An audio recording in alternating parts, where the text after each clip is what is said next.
7 My 600 Pound Life patients who literally ate themselves to death. Before we start, I'd want you to hit that red subscribe button so that you never miss out on any of our videos, and comment down below saying I subscribed to enter this month's shoutout giveaway. Hey guys, what's up? Welcome back to Film Discover. Number 1. Sean Milliken. My 600 Pound Life star Sean Milliken, who was known as the reality TV series Heaviest Subject, has died days after being hospitalized. Sean Milliken seemed like he was moving in the right direction after a rocky start to his weight loss journey. After initially weighing in at nearly 900 pounds and being mostly immobile, Milliken was finally able to turn things around and get weight loss surgery. That in turn helped him drop hundreds of pounds and regain his ability to walk, according to his follow-up episode of My 600 Pound Life, Where Are They Now? It was evident that he was putting in the work. But in 2018, tragedy struck, and Milliken's mother passed away from renal failure, according to a follow-up video released by TLC via TMZ, as he and his mother were extremely close. Additionally, since she was his supporter, he had to move out of his Houston apartment. He was clearly thrust into a very difficult situation in more ways than one. In another sorrowful turn of events, Milliken himself passed away in the hospital from complications from an infection in February of 2019.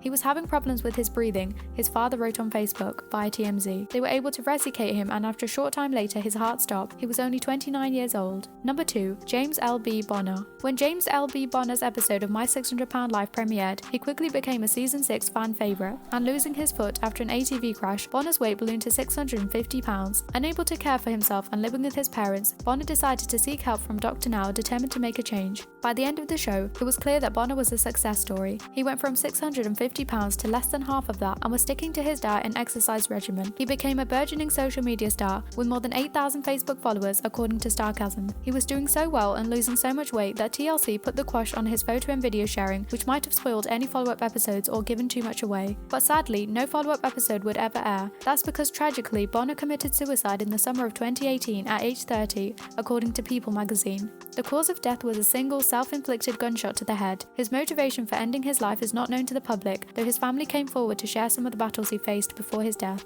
Number 3. Shani Murray. So instead of me being a daddy's little girl, I was always a mama's girl.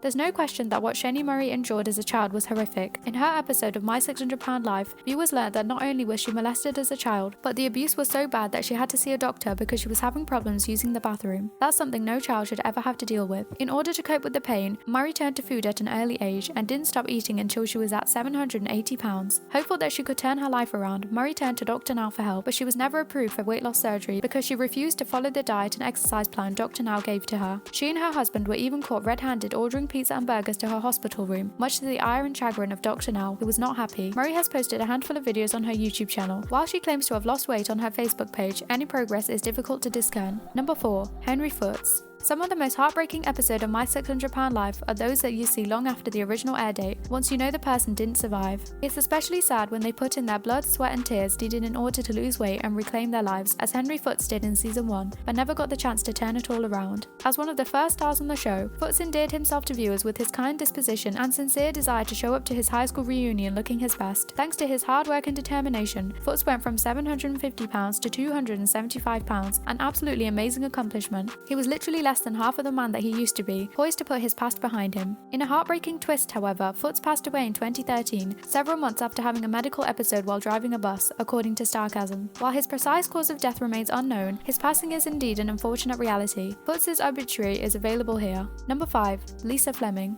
I'm tired, I'm hungry, and I'm not looking forward to having the paramedics. One of the most awful things to ever happen on My 600 Pound Life happened during Lisa Fleming's episode, when her daughter discovered that there were literal maggots living in the folds of her skin. It seemed like that would be the wake-up call that got Fleming motivated enough to stick to the diet plan the doctor now had prescribed her, especially weighing over 700 pounds. That was also on top of needing a team of paramedics to get her out of the house. Although Fleming did lose some weight while under supervision, she gained the weight again once she was back at home. As the show went on, Fleming's manipulative tactics became apparent, arguably some of the worst in the show's history. By the end of her episode, Dr. Now was clearly frustrated with Fleming's unwillingness to change and dismissed her from his program. Not a year after Fleming appeared on My 600 Pound Life, she passed away at her home at the age of 50, according to page 6, a heartbreaking end to a truly tragic story. Number 6. Gillian Covey. Gillian Covey's life has not been an easy one, and it only seemed to get worse during her episode of My 600 Pound Life. At the start of the show, she is shown living in a fairly unhygienic home along with her mother and father, the latter of whom struggled with severe mental illness. She had already survived abuse at the hands of her grandmother and was molested by her her mother's boyfriend at the time when she was only 6 years old, there's certainly way too much for a little kid to be dealing with. By the time her and her mother, Barbara, arrived in Houston, things took a turn for the worse when Barbara had to be hospitalized due to illness. When they check in on Covey's father back at home, he's discovered dead in his bed. This was a seriously sad turn.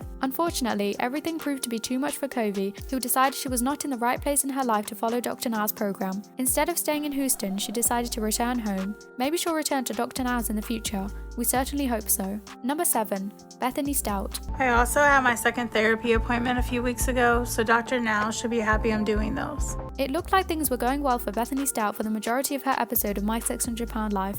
By the 8th month, after a successful gastric sleeve operation helped her to get below the 500 pound mark, clearly she was putting in the work to improve her health and save her life. However, it wasn't long after Stout reached the milestone that she started regaining weight, which quickly pushed her back over the half-ton mark. Frustrated by her stalled progress and unwilling to seek out the therapy that Dr. Now wanted her to get, Stout ended up tearfully quitting the program via sarcasm. By the end of her episode, Stout resolved to lose the weight on her own, convinced that she could find another way to do it. Stout still hasn't given up, as is evidenced by posts on both her blog and on her Facebook page. Hopefully she can find her way to a happier ending. This brings us to the end of our video. I hope you enjoyed it. Hit like if you did, and don't forget to subscribe to our channel so that you don't miss out on any of our videos in the future. Also, watch the 2 videos that are on your screen because I'm sure you'll love them. With that, I'll see you in the next video.